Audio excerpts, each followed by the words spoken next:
Hey everyone, welcome back to their Hardware News Recap of the Week. In this one, NVIDIA's drivers just posted a massive set of patch notes for a lot of vulnerabilities that they have Vibecoded into existence, I guess. Additionally, the US government's cybersecurity agency had a folder named private on GitHub. Spoiler alert, folder was not private. Also, passwords were in it. There's other GitHub news too. That's not going to be in this episode though, because it just came out as I'm working on this, but we'll get to that later. Additionally, the AI parasites are getting booed on the stage as they do commencement speeches around the various universities during their ceremonies right now, which is just real heartening to see. And if you'd let me make this point, please. ASUS is getting into the memory business after saying ASUS would not get into the memory business 5 months ago, but they're in it now, sort of. They're buying sticks from someone else and then selling them for $882 because it's ROG, and also PlayStation Plus prices going up for the subscription that you use to use your other subscription to play games that you bought on the internet.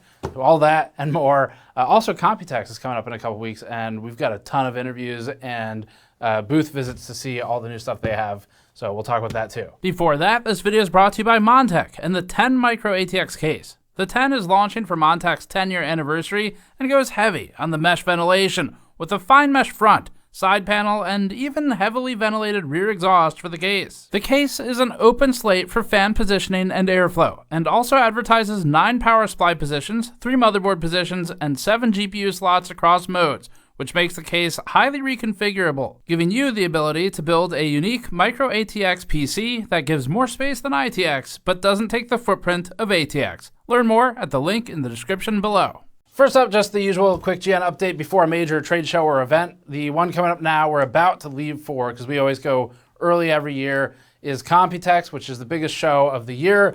This year, I don't think it's good. I'm a little worried about what the companies are going to have. It sure seems like it's going to be a whole lot of AI.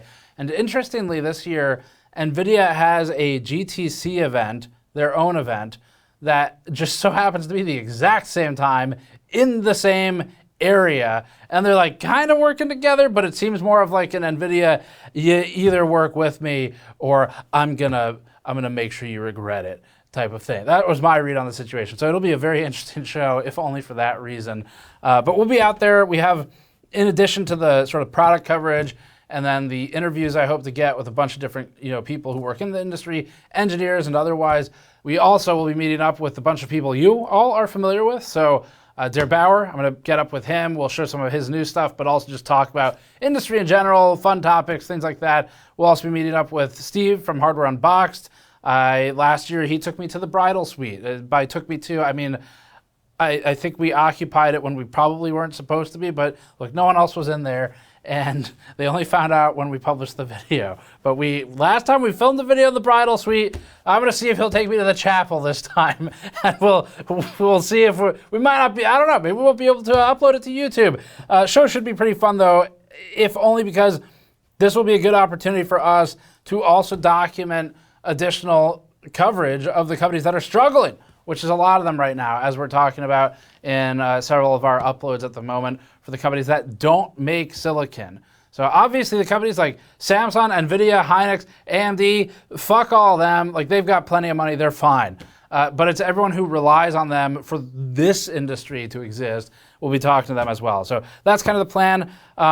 Some other quick news on the GN side, because of this travel coming up, we've got that Bamboo Lab sort of deep dive I mentioned, and I'm working on configuring something pretty big for that. So the scope expanded, which is, it's good and bad. The bad is it means it's going to be a lot more work. The good is that it'll be way more interesting and complete, which is how we prefer to do things. So the scope expanded because there's been a fuck of a lot of news in the last week where so they're getting challenged on the legality of some of the way they operate. Bamboo has sort of responded. There's a lot to get into. We want to do it full justice. And so I'm currently working on planning a bunch of flights all over the place. We might end up in Europe for a bunch of this too, for our Bamboo Lab deep dive sort of investigative report that we're putting together.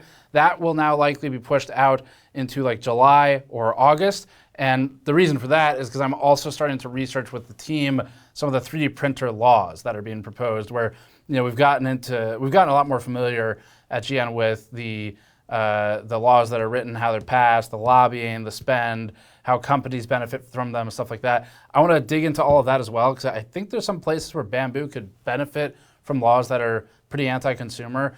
So we've got a lot of work to do. Point of saying it is, we're pushing that into like July, August timeframe. Is that okay? I was worried that those months were 6 and 7, and then people would be in the comments like 6, 7, because it's become a whole thing. 7 and 8. So that's the plan for Bamboo. And the last one on the quick GN update side is we have some ads coming up for a tabletop card game, which I'm only mentioning hardware news because it's different. Normally we do computer hardware ads and stuff like that. But this one's different. And so it's like the usual, pre-roll, brought to you by Thermal Grizzly, brought to you by Antec, that type of thing, except it's going to be for a tabletop game that my friend is making. And actually, he is the one who runs our warehouse and appeared in our Tariffs Part 2 documentary. And so he's also got his own thing on, he's doing on his own on the side, where he's trying to get a tabletop card game and plushies that he's making for it off the ground. I like it. I think it's cool. It is all made by human artists. So he's been really big on hiring artists to design all of the characters, the cards. They're doing it's sad that you have to do this now, but they're recording the process of making the art by hand, because unfortunately, fucking AI has made it so that everyone thinks anything remotely creative is made by an LLM now.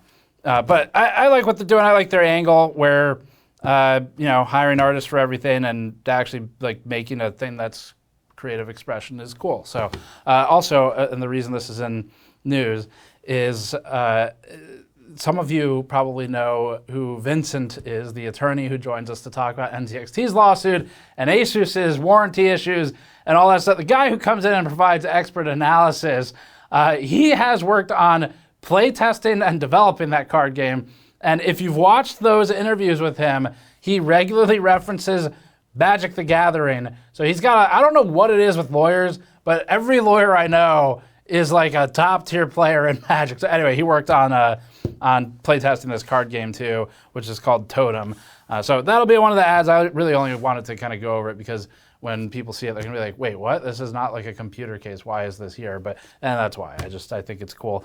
And they wanted to run ads, and I wanted to give them the spot to do that. So, all right, get into the news. We'll start with the good news, which is, speaking of working with humans to make art instead of using LLMs to do it, keep booing these fucking parasites is what I was tweeting about over the past week as speaker after speaker at university commencement ceremonies, including the ex-CEO of Google, Eric Schmidt, who's worth an estimated $64 billion, have been massively booed to where it's actually picking up on the mic and drowning them out by the students in attendance when these executives are starting to talk about AI. Because go figure, telling a room full of people who just spent at least 4 years of their lives normally going into massive debt to then hopefully get a job when they graduate, that AI is the future and deal with it, actual quote by the way,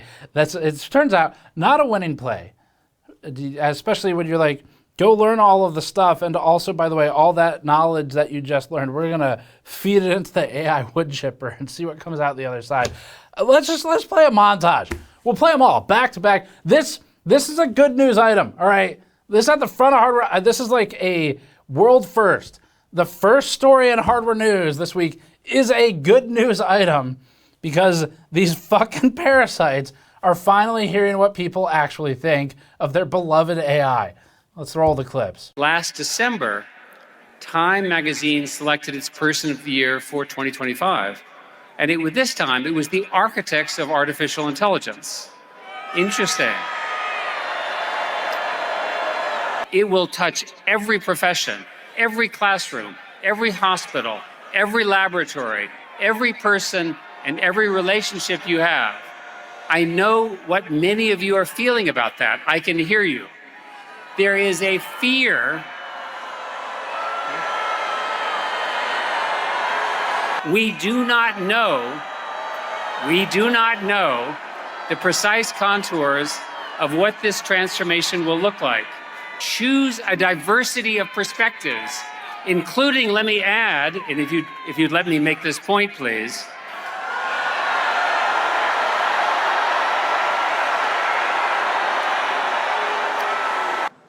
Streaming rewrote the economics. Social media rewrote the discovery model. AI is rewriting production as we sit here. I know it. Deal with it. Like I said, it's a tool. Hey, like I said, you can hear me now or you can pay me later. Hey, then do something about it, okay? It's a tool. Make it work for you. The things you learn. The rise of artificial intelligence is the next industrial revolution.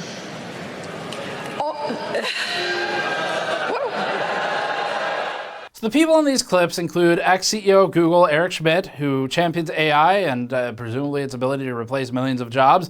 Again, estimated to be worth $64 billion. That was at the University of Arizona. The second was Scott Borchetta, the guy who said do something about it, which is certainly a choice of words to say, and is the owner of Big Machine Records and beneficiary of signing Taylor Swift when she was about 14, and he's estimated to be worth, as a result of that, $450 million. The third was Gloria Caulfield, the vice president of a real estate development company. And if you watch their speeches, these, to me, it's like condescendingly put together, like the guy said, get used to it, and either you use it or you make him rich or whatever, you pay me later or whatever he said, hear me now or pay me later. It's like, yeah, real great thing to say to a bunch of students who, again, just got done paying tens of thousands of dollars to hopefully get a job when they're out.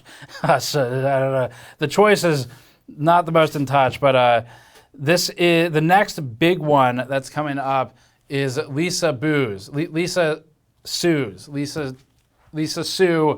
will be on stage at MIT to give a commencement speech on May 28th, right before Computex, which is like pretty interesting timing.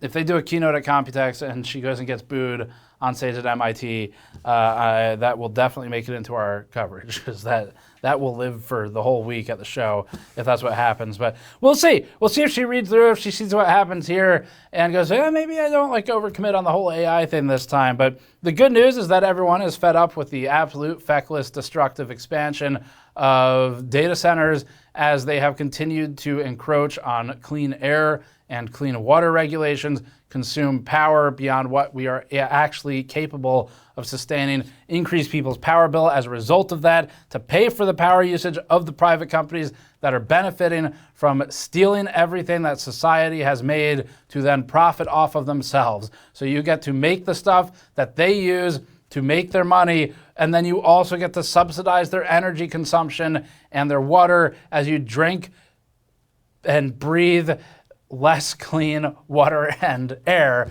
respectively. I'm just glad to see that there's a younger generation that's rejecting this stuff as it's been pitched to them, and they're not just like drinking the Kool-Aid, because there's a lot of reasons to be skeptical of the way this is being rolled out right now. There's a lot of control that's being enacted by very large corporate entities that are very small in number over a lot of people, and that's concerning. So I was happy to see that. I saw one comment on Twitter that said something like something to the effect of, these billionaires don't care about getting booed, they make lots of money, like they really couldn't give a shit. I disagree, honestly. I think if you're like one of these types of people, you are probably a megalomaniac, and this probably really eats at you at night. Like, this is probably causing some second guesses and thinking about, maybe I won't do the commencement thing next year at the other school. They get fewer speaking arrangements, and kind of just, it would be easier to disappear into the background and not talk about AI again. So I think it would bother them, but whatever. Just voice your opinion. It's good to be heard. Let's get into the next news item. Up next, NVIDIA's Vibecoded drivers and its security updates it has, where NVIDIA's been open about its use of AI and everything it does. One of my favorite things is just vibe coding. Anybody could be a software programmer now.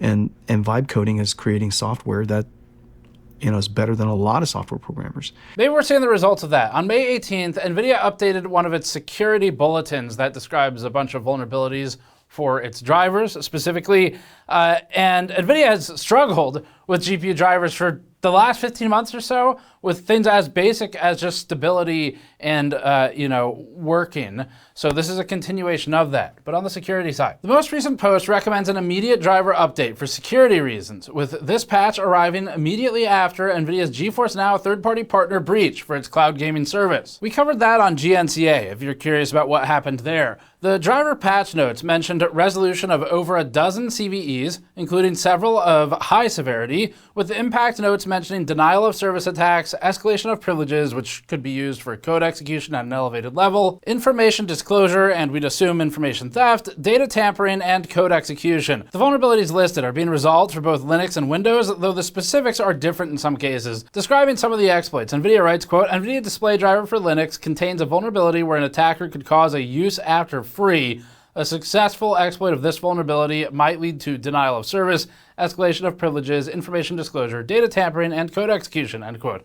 Another writes, quote, NVIDIA display driver for Windows and Linux contains a vulnerability in the kernel mode layer, where a user could cause improper access to GPU resources, end quote, with another describing time of check, time of use issues, also leading to code execution. The various patched vulnerabilities include incorrect numeric type conversion, heap buffer overflows, out-of-bounds write issues, unified virtual memory vulnerabilities, out-of-bounds reads that could lead to information disclosure, possible leaks for held driver locks, multi-instance GPU partition management, quote, where an insecure default initialization of the memory subsystem routing resources could lead to data corruption or a hang during partition reconfiguration, end quote, race conditions for leaking sensitive memory, reordering compiler or processor memory instructions, incorrect permissions assignment, and that's just the first table. Its vGPU software also had vulnerabilities noted, including use after free, stack memory exploits, and out-of-bounds access exploits. Notably, NVIDIA's Pascal GPUs are still getting the security update, despite being abandoned for game optimization.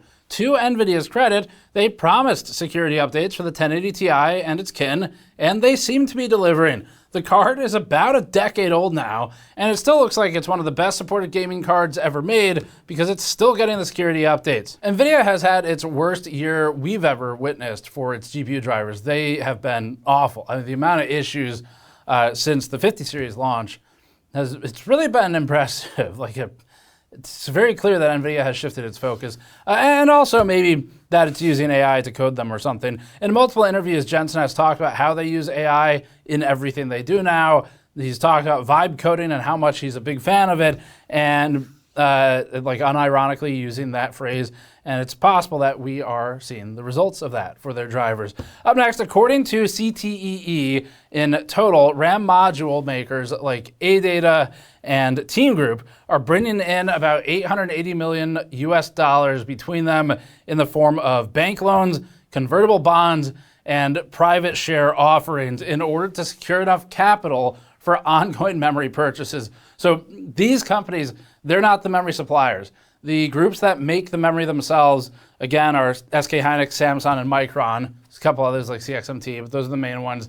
And everyone else that we know in the consumer space, they buy that supply and then they put it onto a PCB, slap a heatsink on it. They obviously do a bunch of testing and stuff, but they don't make the silicon and then they sell it. And those companies also don't supply memory for the big data center solutions that we commonly talk about. So when NVIDIA goes and sells its Vera Rubin, whatever solution it's going to be, that's mostly going to be filled with LP DDR memory. So in the past, they've used, for example, LP DDR5X, a lot of it for the CPU. That is not made by a company like G-Skill or vColor or Corsair. It's made by the memory supplier and then attached to a different board and shoved into the box. Same goes for the GPU VRAM. That is not made by the stick suppliers, obviously. So the point of me saying all this is because I did see a number of comments on this specific thread when I was reading some of the posts on Reddit and elsewhere where there are still a lot of people who don't understand that AData, for example, and Team Group don't make the memory. So the reason this is an interesting story is because the companies that buy the memory supply can no longer afford the massive upfront capital investment that they need to buy the memory supply, which is bad. That is real bad. Because that means is they're taking on additional loans and capital to buy the thing they have to sell to you. That's going to have a cost for you because they're paying interest on that, whatever it is. And that interest is going to be reflected in the price. Likewise, if there is a point at which everything falters, which this would be a good thing for us consumers, but a bad thing for them, then they're in a situation where they have now taken loans. They've massively overpaid for something where, say, some black swan event happens, OpenAI just goes under overnight, or they none of the data centers end up needing the amount of capacity that they claimed, and the requirement for memory goes down. Something like that causes the memory market to tank without expectation, even if it's like 15%. Now you've got all these companies who have already bought in at the high price with loans, and what happens next is not really clear. Some of them probably go out of business, but a lot of them would probably have to try and just continue selling at the current high price because they can't really sell for a loss for too long. So anyway, this is not a good situation. The end result is that the stick makers are facing challenges getting supply themselves, including cash flow challenges as a result of supply cost. Even though the revenue's up, doesn't necessarily mean that the profit's up. And even with high revenue, if there's not enough margin there, they can have some pretty serious sudden cash flow problems. All of that said, with memory in such demand, companies like InnoDisk, Transcend, and Neo4ta have already surpassed their 2025 revenue totals within the first 4 months of this year. Obviously, that's just revenue. It doesn't necessarily mean that the profit looks good, and for at least one of the memory stick makers we spoke to for our documentary that is coming up, profits are not proportionally up with revenue. Documentary may actually be live by the time we post this, I'm not sure, but it'll be on the channel regardless. According to market research firm TrendForce, the pricing trend will only continue. TrendForce expects DRAM contract prices to increase 45 to 50% quarter over quarter in the second quarter of 2026, with mobile phone LPDDR5 memory up 58 to 63% in the first quarter and projected for 78 to 83% in second quarter per CTEE. So anyway, it's an interesting story for really all of the wrong reasons, which is if anyone falters for even a second, then some of these companies could be at risk of just being snapped out of existence. Realistically, they get bought by someone else who's larger, which seems maybe architected into how this whole thing is constructed. But on the consumer side, this will lead to cost increases if the supply itself remains elevated, which it has so far. I mean, it doesn't look like it's really gotten any better. That blip where it went down like 5%, whatever it was a month ago or something, maybe 2 months now, that I remember seeing headlines like memory drops for first time in months, down 5%. It's like, cool, up 850%. I guess 845 now, we're roughly, up and down with the percentage. But anyway, point is, that blip happened at like the end of a quarter, which is not an accident. Normally, that happens when a company briefly, like Newegg, for example, which is publicly traded, drops prices on a bunch of categories to try and hit targets or hit some kind of objective before the quarter closes so that they can shove those numbers into their report and pad it a little bit and look a little better. That's when that blip happened. It's like right before earnings for everybody. And then it went back up. Sure seems intentional, but anyway, up next, the government's Cybersecurity and Infrastructure Security Agency leaked its own credentials on a public GitHub page.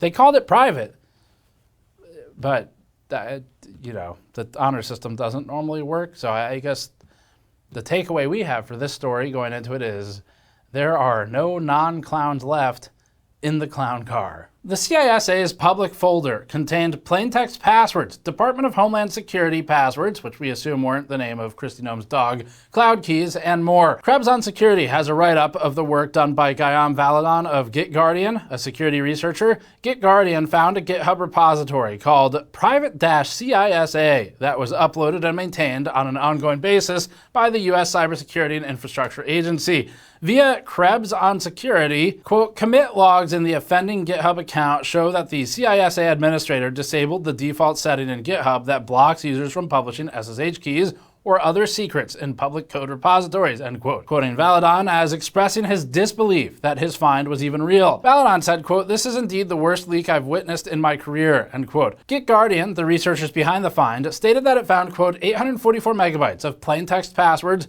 AWS tokens, and Entra ID SAML certificates belonging to the CISA, end quote. The repository was accessible since November of 2025. meaning the US government had credentials available to various services, including those used by the DHS, apparently, for about 6 months. It noted that some of the credentials were still valid. First off, good work done by GitGuardian. Second off, I struggle to believe that this is the first agency or entity that has found this vulnerability.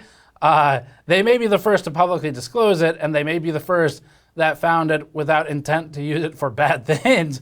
It just seems to me that if you're in an adversarial cybersecurity agency, you probably find this stuff pretty fast, and it's been there for like 6 months. So I don't know, maybe everyone has clowns in the clown car, but either way, it just seems incredibly bad. GitGuardian's post describes that the exposed content included supply chain tooling, internal documentation backups, notes and Microsoft DocX files, scripts for infrastructure operations, and more. GitGuardian wrote, quote, "At first, we thought it was a hoax, given how suspicious the directory names, file names like external-secret-repo-creds, AWS GitHub token.txt, important AWS tokens.txt, AWS workspace Firefox passwords.csv, and kubeconfig.txt, and their context, private keys, personal and professional GitHub tokens, AWS secrets, seemed too good to be true," end quote. Yes, that does seem too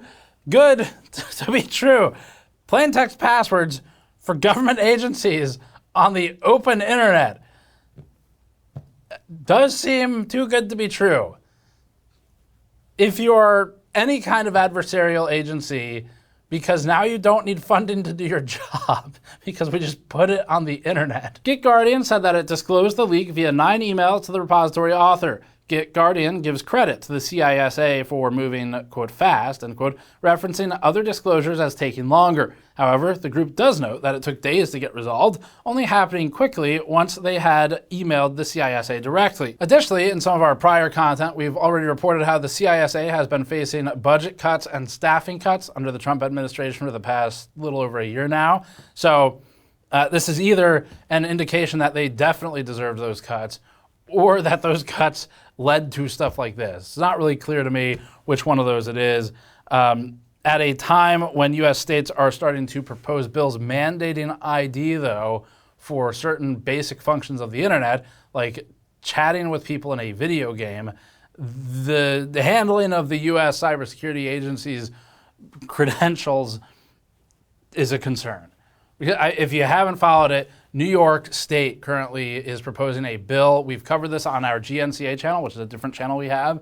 That bill basically says anything that would be classified as social media, which is not like Facebook and Twitter. It's those things, but also anything else where you create a profile or functionally some kind of representation of yourself, i.e. character, and where there are whisper or direct messaging functions available. So everything basically, like video games especially, where the proposal is that you'll need to do some form of face scan and or ID verification to use those services without any kind of interrupt or downgrade to them.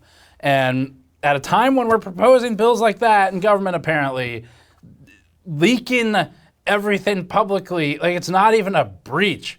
They just put it out there. This is like unbelievably incompetent.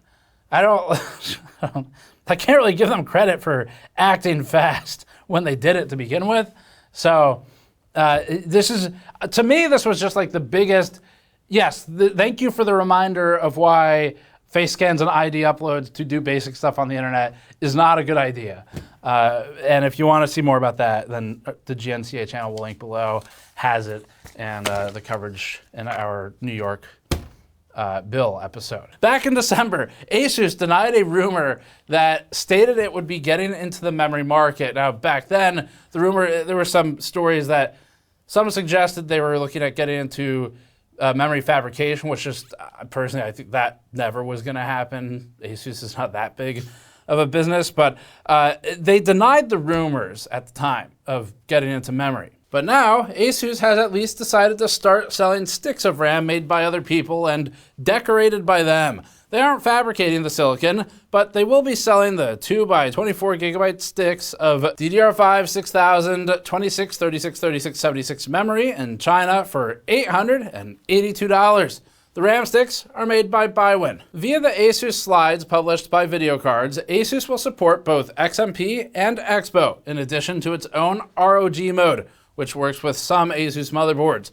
ROG mode will offer a switch between DDR5 6000 CL26-ish and DDR5 8000 3648 48 110. Most kits have two profiles that functionally would allow the same type of thing, but this does it in a way that it's basically four profiles because it's across Expo and XMP. ASUS Overclocker Bin showed additional photos of the RAM. This was helpful because we were trying to understand how these could possibly be worth $882.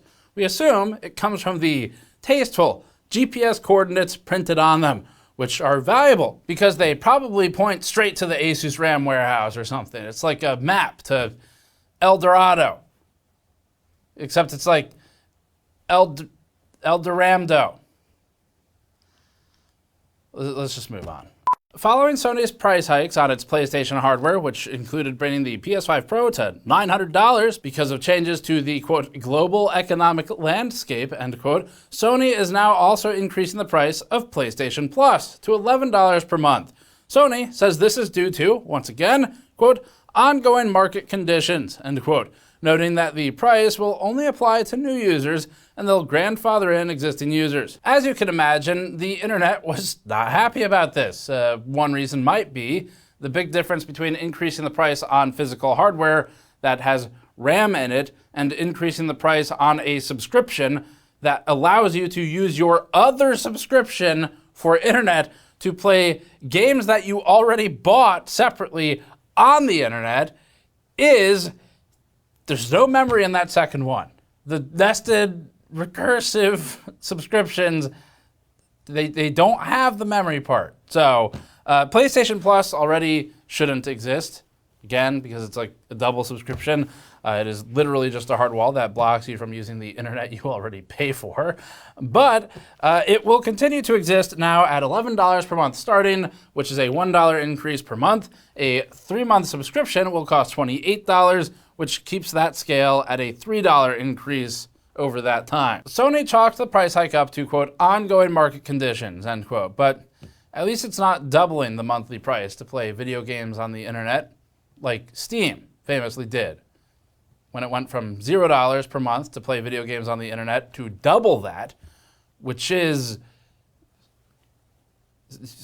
okay, it's still zero, but the point stands. This piggybacks on the fact that Sony is currently trying to get millions of its users to verify their identities with options of doing face scans or ID uploads to a third-party service that has funded the advancement of ID verification laws, big fucking surprise, to use the PS5s that those users already bought and own. Now, Sony says that this is to comply with laws, but the tricky detail is that Sony has lots of options for how precisely to comply with the laws in the UK, including which third-party services to use, if any, and also the method with which customers can verify their identity, quote-unquote verify their identity, i.e. feed information into a surveillance system.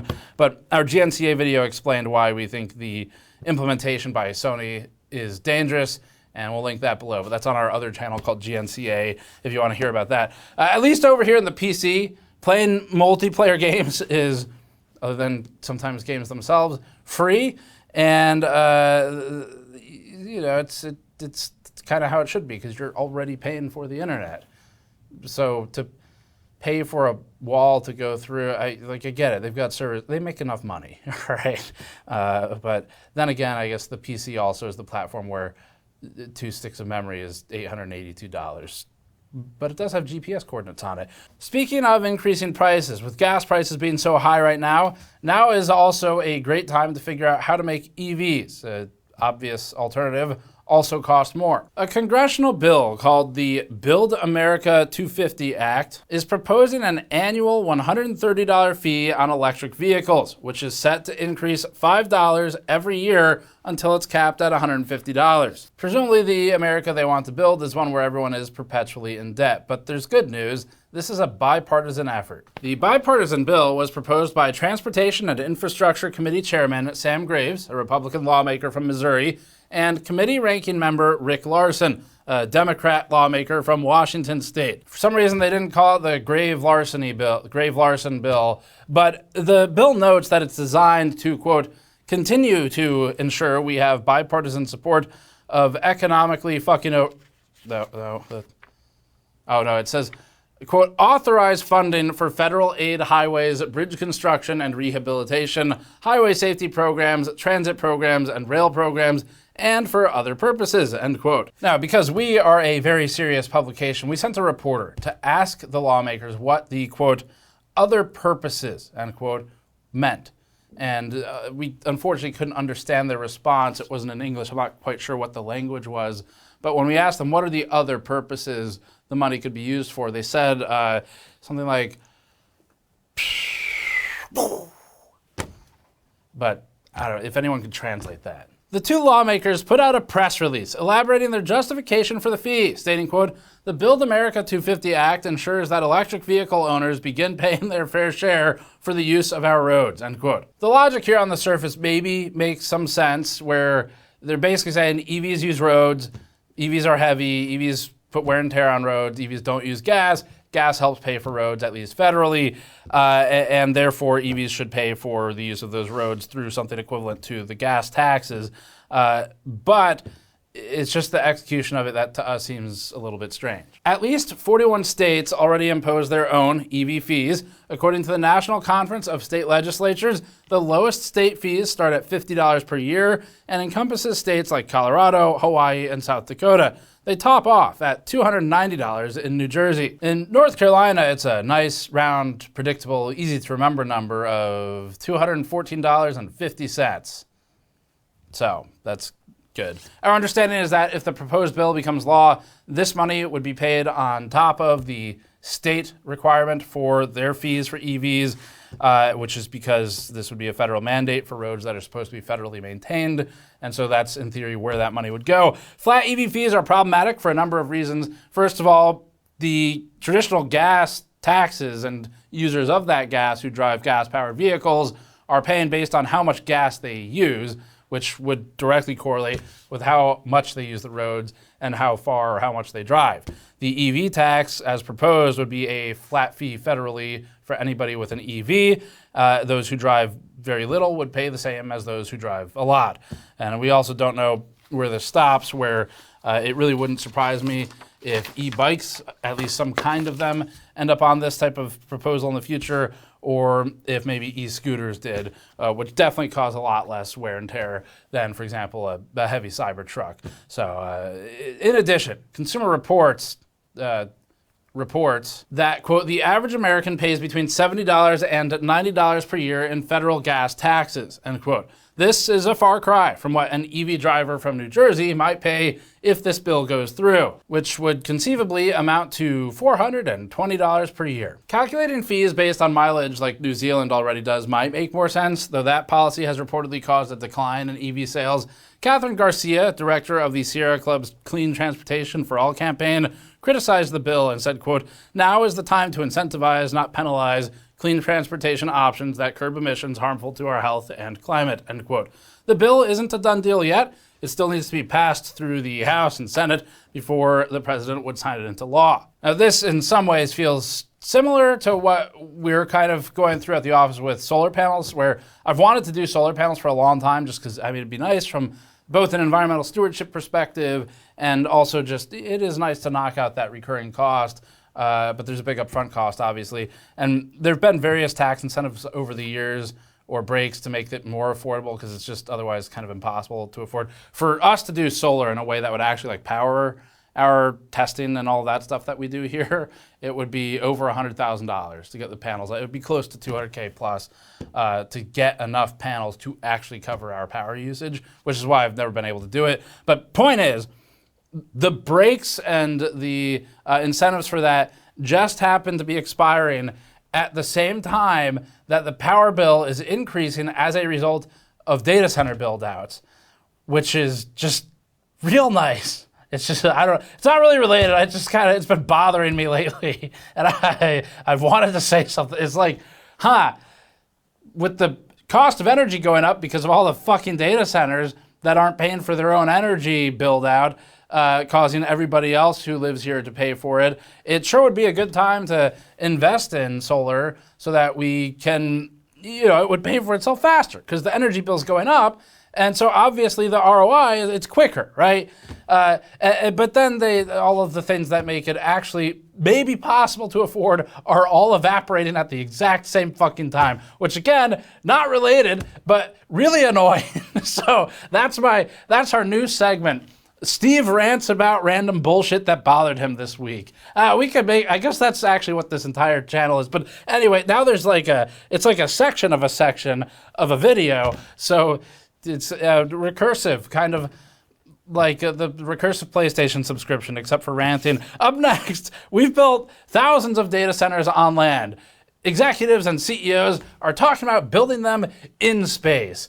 But have you thought about maybe putting them under the water in the ocean too? Because boy, have we got a plan for data centers. China has taken steps to actually build a data center under the sea. This is where we would insert the obvious clip, but then there'd be a copyright strike, so you can just imagine that we played it instead. China Global Television Network, CGTN, which is an English-speaking wing of China's state-owned media, claimed, quote, unlike traditional land-based data centers, which can use up to 40% of their electricity for cooling, the underwater site relies on naturally cold seawater. Average sea temperatures in the area hover around 15 degrees Celsius, significantly reducing the energy needed for cooling systems, end quote. Now, data centers on land have caused a lot of ecological and environmental concerns, and even if those things don't bother you, then the fact that we're talking about removing clean water and clean air safety regulations, at least in part, see Lisa Su on stage with Michael Kratsios, should still be concerning because those things are good,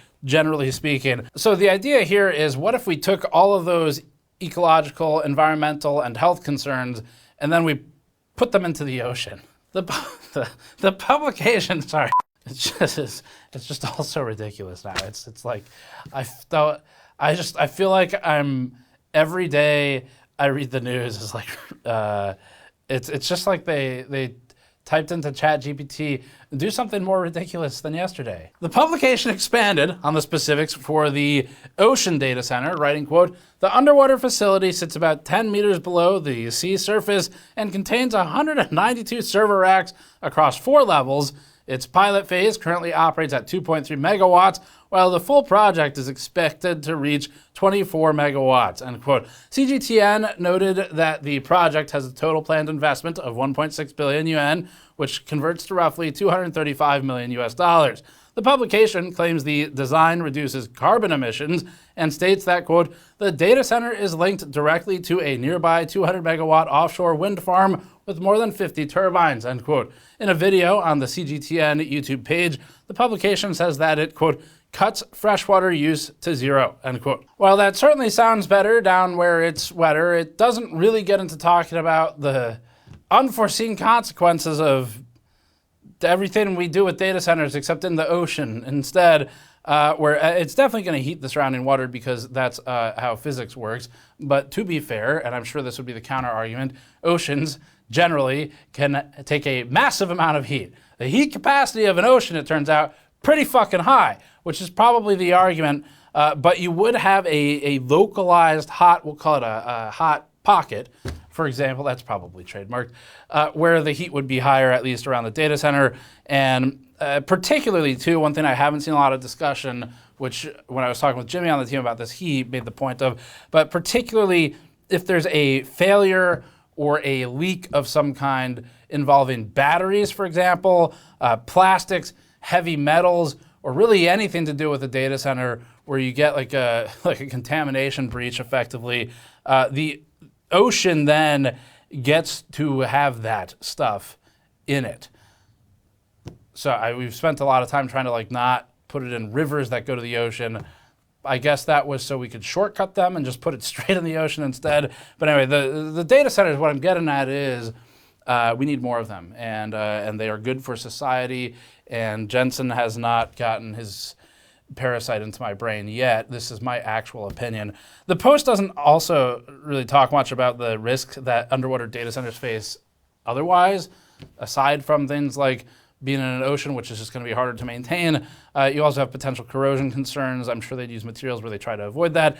The issues could be exacerbated due to extreme weather, due to earthquakes, seismic events, things like that. So anyway, I guess that's where we're going to data centers in space and data centers in the ocean or something. Let's break it up with a nice, fun story, actually, for the end of the news, which is a couple weeks ago. We saw a post from a Reddit user, RF3D, which was really fun, where the user discovered if you drop your Steam controller, and if you do this, do it on a soft surface, it unleashes the scream heard around the world, which is the Wilhelm scream.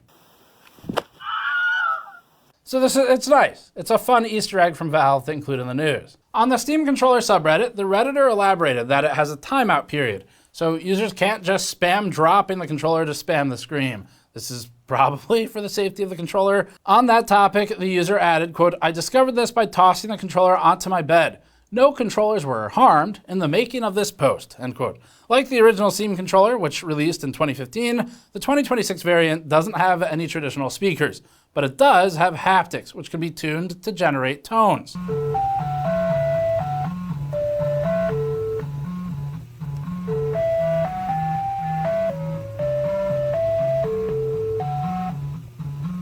The Wilhelm scream is a stock sound effect that's been used in hundreds of movies and TV shows. Fun fact, the first movie to use the Wilhelm scream was the 1951 film Distant Drums. The scream got its name from a character named Wilhelm who falls into a river and gets eaten by alligators. Unlike RF3D's controller, Wilhelm was harmed in the making of this movie. They didn't have special effects back then, so they just had a guy get eaten by alligators. Just don't say you didn't learn anything today. We've all learned something today, which is the history of the Wilhelm scream. I'm glad we've been of service. That's it for this one. The next one probably will be filmed in Taiwan because we've got Computex coming up. So it's gonna be a big show. We'll be out there for a couple weeks reporting on everything going on, have a lot of meetings with companies, and as always, check back for all that coverage. There is a ton coming up just on both the hardware side and on the discussion side of what the fuck is going on in the industry. And subscribe for more. Go to store.gamersnexus.net to help us out directly, or patreon.com/gamersnexus, and check back regularly the next couple weeks because we have all that news coming up. See you all next time.